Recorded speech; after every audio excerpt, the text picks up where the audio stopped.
I'm Dr. Joey Foster for Faith Positive TV. This week we're talking about how you can work with God's eye on you. Scripture passage is taken from Psalm, the 32nd chapter, the 8th verse. David writes, I will instruct you and teach you in the way you should go. I will counsel you with my eye upon you.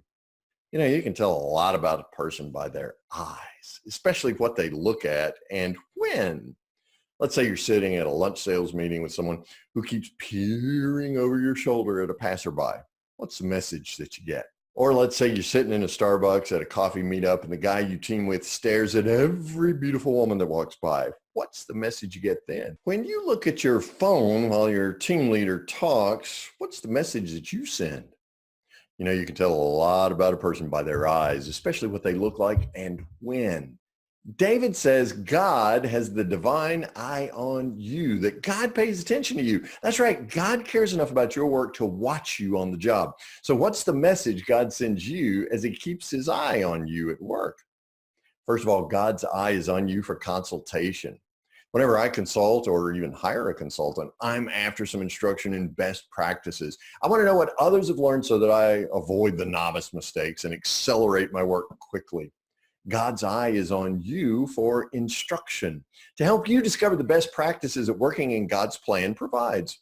I imagine God's eye on my work each morning. I ask God to keep an eye on me to ensure that I stay on track. Sometimes God has to cut the eye at me because I veer off, catching my eye with his eye and shifting the divine eye in the other direction so I figure out which way to go, right? God's eye is secondly on you for correction.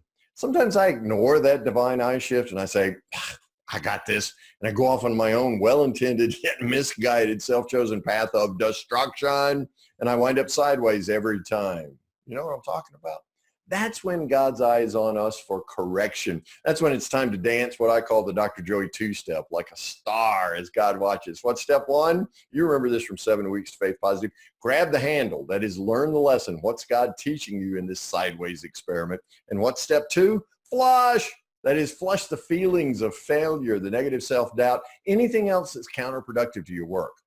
Yes, of course, you make mistakes at work. Just make new ones faster with God's help. God's eye is on you for correction. Finally, God's eye is on you for counsel. So as you prepare and plan, know that God's eye is on you for that as well. Think of counsel as wisdom applied to strategy, which determines tactics in your work. What are God's goals for your work, for instance? Where is this God of the universe who can do anything and for whom all things are possible want to take your business? Ask for and receive God's counsel. Now that God's eye is on you, you have God's full attention. No wandering eyes for passerbys, beautiful women, or even for phones. Just you. Work with God's eye on you and increase your faith with greater joy at work so you love God and others more. For Faith Positive TV, I'm Dr. Joey Fawcett. Discover your free Faith Positive coaching program, Be Still and Know, at getpositive.today/faith-positive.